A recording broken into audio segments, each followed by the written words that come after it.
जानना चाहती हूँ महाराज आपसे, क्या मेरी माँ जानकी को न्याय मिला है? ये संसारिक लोगों ने लीला, ये तो मानना ही पड़ेगा कि जब भगवान अवतार लेते हैं तो अंतर्ध्यान की लीला करते हैं, तो कहाँ अन्याय कहाँ हुआ।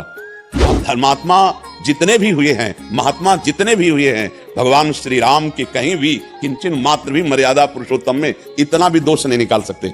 कलयुग के इस चरण में भी हम महिला कहीं ना कहीं उसी तरह से कहीं ना कहीं पीड़ित होती जा रही है। कहीं हमारे लेकिन उसी तरह मत बोलिए, क्योंकि वहाँ राधे राधे प्रिय भक्तों, स्वागत है आपका आज के इस वीडियो में। आज के इस वीडियो में हम देखेंगे कि जब त्रिपुरा के मुख्यमंत्री की धर्मपत्नी ने महाराज जी से पूछा कि महाराज जी, क्या माँ सीता को न्याय मिला है या उनके साथ अन्याय हुआ था।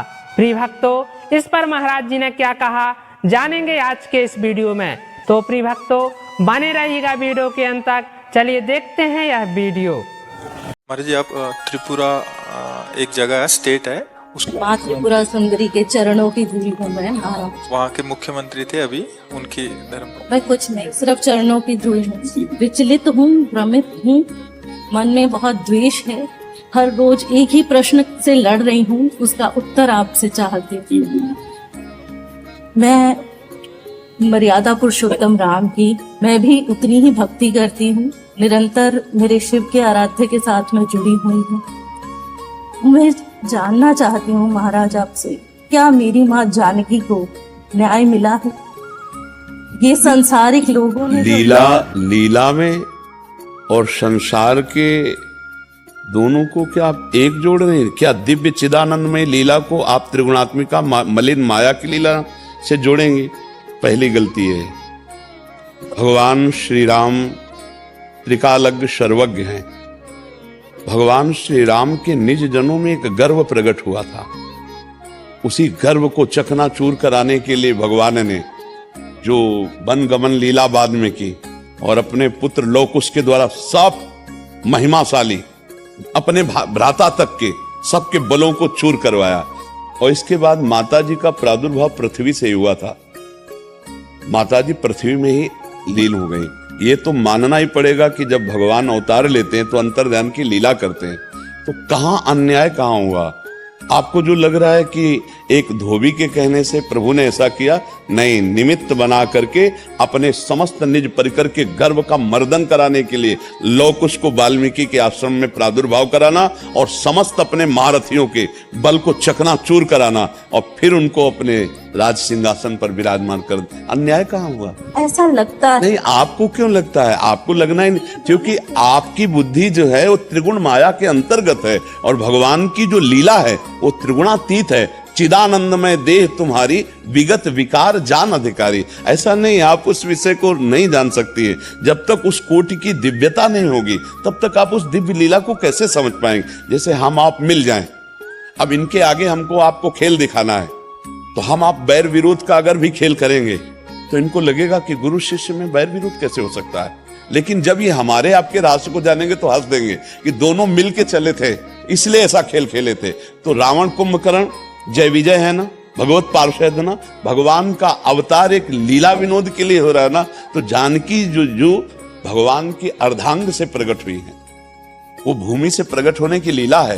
भगवान की अर्धांग है जानकी। जैसे शिव और शिवा अभेद हैं, ऐसे राम और जानकी अभेद हैं, ऐसे राधा और कृष्ण अभेद हैं। इनकी लीला जो होती है उसमें रहस्य छुपा होता है। तो अपने जनों, अब भगवान के निज जनों का गर्व कौन मर्दन कर सकता था? भगवान का अंश ही कर सकता था। अब भगवान अयोध्या में रखकर ऐसा नहीं कर सकते थे, इसलिए वाल्मीकि जी के आश्रम में उनको, हाँ, वो लीला है भगवान की और ये मिलकर लीला है। ऐसा नहीं है कि जरा भी कहीं भी अन्याय। धर्मात्मा जितने भी हुए हैं, महात्मा जितने भी हुए हैं, भगवान श्री राम के कहीं भी किंचन मात्र भी मर्यादा पुरुषोत्तम में इतना भी दोष नहीं निकाल सकते। तो फिर वो अपनी प्रिया के साथ ऐसा कैसे कर सकते हैं? वो तो उनकी अर्धांग है, उस लीला को समझना है। तो आप उनमें पहले तो ये भाव हटा दीजिए।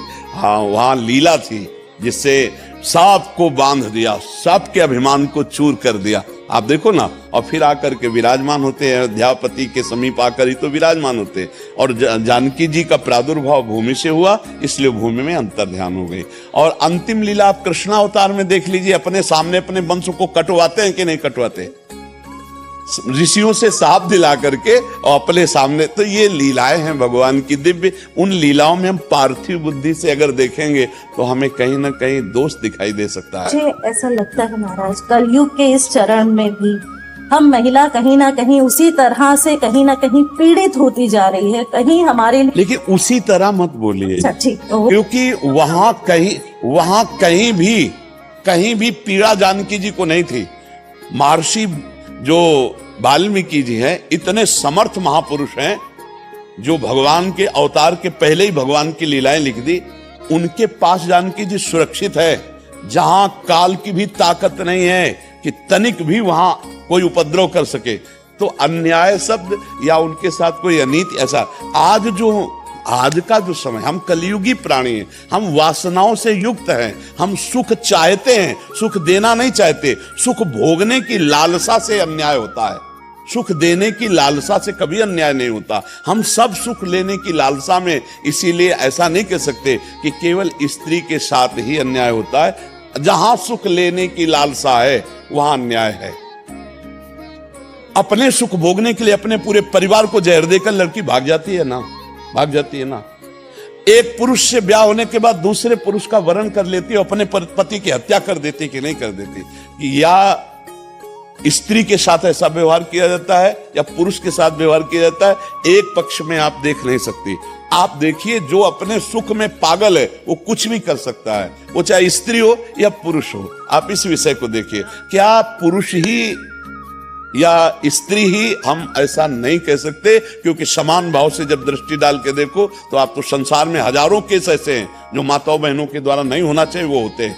हजारों केस ऐसे जो पुरुषों के द्वारा नहीं होना चाहिए वो होते हैं। अपने बच्चों को काट दिया, अपने पति को मार दिया और दूसरे पति के साथ भाग गई। आप अगर ये कहेंगे कि स्त्रियों के साथ ही अत्याचार होता है तो हम ये कहने के लिए तैयार हैं कि आज की स्त्रियां वो स्त्रियां नहीं हैं। आज की स्त्रियां सिंघनी हैं, पढ़े लिखे हैं। आज की स्त्रियां वो नहीं है जो पुराने जमाने में थी कि आप थप्पड़ मार दो चुप होके बैठ जाएंगी। थप्पड़ मार दोगे तो बीच सभा में थप्पड़ मारकर तुम्हें बंदी बनवा देंगी। आज की पढ़ी लिखी लड़कियां हैं। पर देखो, कुमार्गामी लड़कियां भी हैं और कुमार्गामी लड़के भी हैं, दोनों पक्ष देख रहे हैं। तो इसलिए उसको भगवान की लीला से न जोड़ा जाए। ये मलिन माया की लीला है और वो मायातीत लीला है भगवान की। समझ रही ना आप आशीर्वाद कर। मुझे लगता है आज के बाद उस ज्ञान की तरफ अग्रसर होंगी जहां मेरा मार्गदर्शन होगा, क्योंकि भ्रमित हूँ, इसीलिए आपसे नहीं, आप आगे बढ़िए, आप आगे बढ़िए। महाराज जी, आप एक क्राइम पेट्रोल आदि उसमें आते हैं, उसमें एक इंस्पेक्टर का रोल करते हैं और पिक्चर आदि में भी क्राइम पेट्रोल और काफी ग्रुपों में काम कर रहे हैं, फिल्मों में भी। और अब अपनी बनाने की इच्छा है मुझे, और यंग जनरेशन को एक अच्छा मैसेज आए फिल्म द्वारा। हाँ, बिल्कुल बिल्कुल बिल्कुल, हाँ बिल्कुल, ये बहुत सुंदर है। मेरे पास प्रश्न ही नहीं रहे, सारे प्रश्नों के जैसे जवाब मिल जाते हैं आपसे। ले लिया आपको सुनता हूँ दिन रात, मतलब सोते उठते जागते। पत्नी कई बार मजाक उड़ाती क्योंकि तू बाबा मत बन जाता। नहीं, मैं गृहस्थ में रहकर मतलब मैं ये कर पा रहा हूँ, ये बहुत बड़ा अच्छा। बहुत, बिल्कुल बिल्कुल बिल्कुल। और देखो, ज्ञानार्जन करना कोई बाबा जी के लिए ही नहीं है। संत शब्द वेश से संबंध नहीं रखता, उद्देश्य से संबंध रखता है। यदि हृदय से आप महान हैं तो आप महात्मा हैं, भले पैंट शर्ट में हैं। और आपका उद्देश्य गंदा है तो आप भेष में भी गंदे ही हैं, आप महात्मा नहीं हैं। समझ रहे ना, हमारे आचरण गंदे हैं तो क्या हुआ, भेष कोई परमात्मा प्राप्ति करा देगा क्या? आप पैंट शर्ट में हैं, आप समाज सेवा को, नाना प्रकार की भावनाओं के द्वारा, सुधार की भावनाओं को लेकर और नाम जप करते हैं, सही चलते हैं तो आप महात्मा ही हैं। आप भगवत प्राप्ति कर सकते हैं, गृहस्थी में रह के भगवत प्राप्ति कर सकते हैं। बस कोई नशा मत कीजिएगा और कोई गंदा आचरण मत कीजिएगा। अच्छा लगा धन्यवाद। हाँ, तो प्रिय भक्तों, आपने देखा कि किस तरह से महाराज जी ने इनके सवाल का जवाब दिया। आशा करता हूँ आपको यह वीडियो पसंद आया होगा। प्रिय भक्तों, आपको यह वीडियो कैसा लगा कमेंट बॉक्स में अपनी राय जरूर देना। तो प्रिय भक्तों, चलिए चलते हैं, अगले वीडियो में फिर मिलेंगे। तब तक के लिए जय श्री सीताराम, जय श्री राधे श्याम।